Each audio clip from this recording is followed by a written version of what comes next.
A young girl files a lawsuit against public school system in Connecticut for awarding her an honors diploma despite her inability to read or write. So she got an honors diploma and she was also accepted into college here. I think it's this comment I was looking at here. An interesting fact about this case is that Alicia Ortiz, the 19-year-old who filed the lawsuit against the Hartford public school system in Connecticut, managed to graduate with honors and secure a college scholarship, not just accepted, but scholarship to the University of Connecticut despite her inability to read or write, relying heavily on assistive technology like speech-to-text and text-to-speech apps to navigate her education. That's crazy, man. And that's a problem that's just going to get worse and worse. It's the downside of technology. And you already see it. I mean, GPS.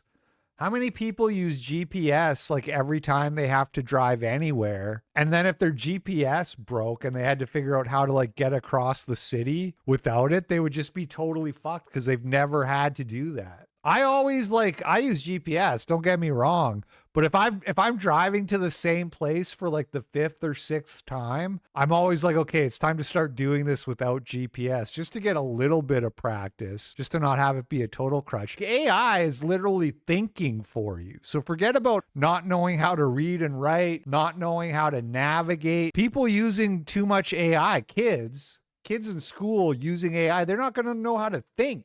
Her lawsuit filed in December 2024 seeks $3 million in damages, not for the lack of educational services, but for the emotional distress she allegedly endured from being bullied, harassed, and neglected by school staff, including her special education case manager, while she repeatedly sought help for her undiagnosed dyslexia and other learning disabilities over her 12 years in the district. This case has sparked widespread debate about this 100%. This comment was written by AI. By the speaking of AI, this is like a chat GPT. As soon as you start reading shit like this case has sparked widespread debate about systemic failures in public. It's like thanks chat GPT, particularly for students with special needs and how someone could progress so far academically without basic literacy skills, highlighting both her resilience and the school's apparent oversight.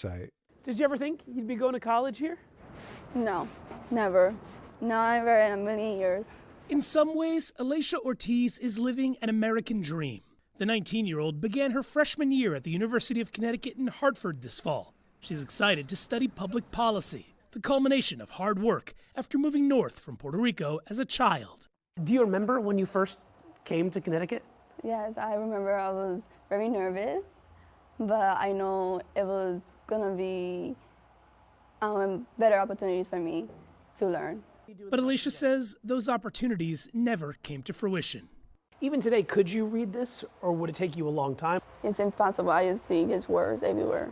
Alicia graduated from the Hartford public school system last year, but she says today she is illiterate. She still doesn't know how to read or write.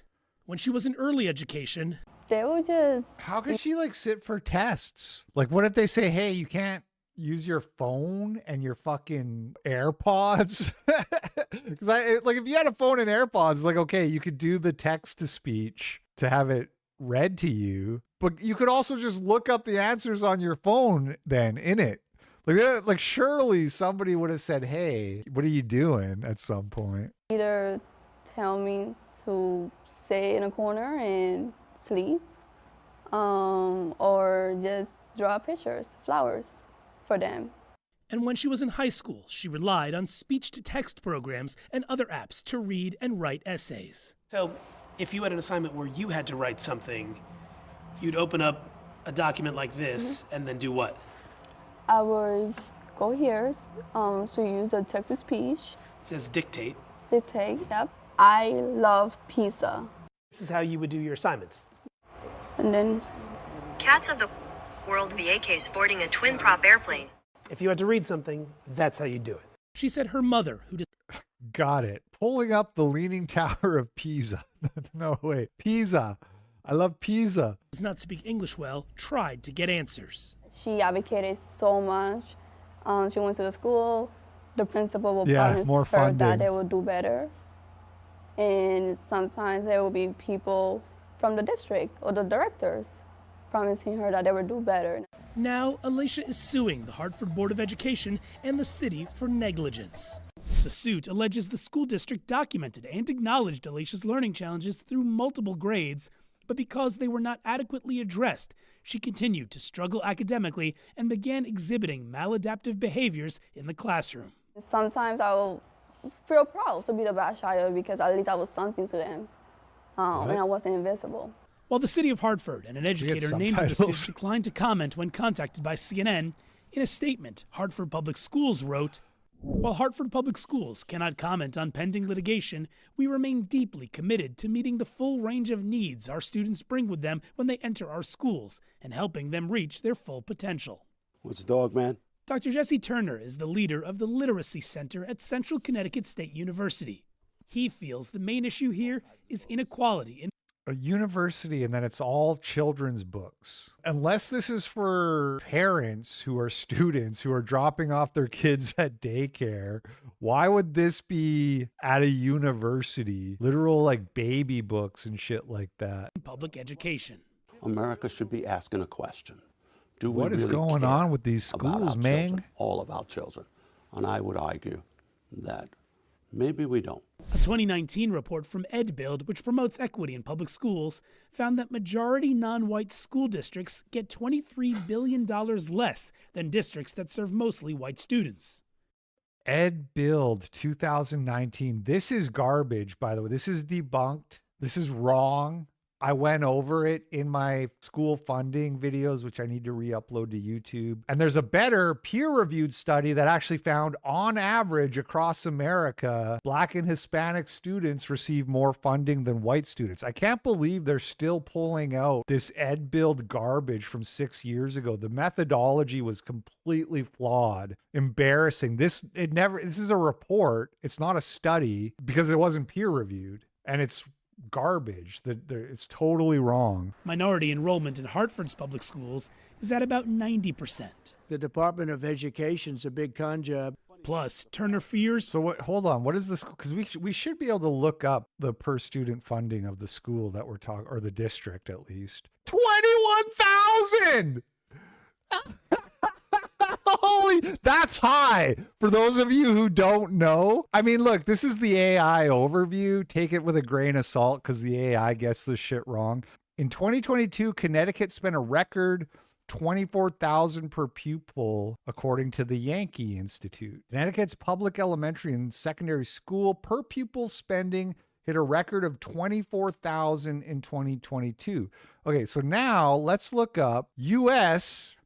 average per student, 15,000. Significantly less. This school is funded at almost double the average rate. And they're bringing up this bullshit report that's been totally debunked by anybody who cared enough to look at it and saying, oh, they're 90% minorities. They look literally, instead of like the time it took to make a graphic and insert it where they're like, well, this school's 90% non-white. They could have literally just looked up the fucking funding, bro. The media is evil.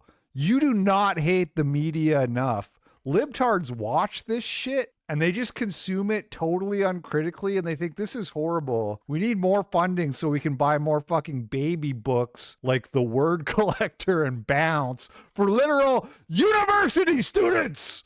A crucial guardrail will be lost if the Trump administration follows through with abolishing the Department of Education. How do I protect the special education children?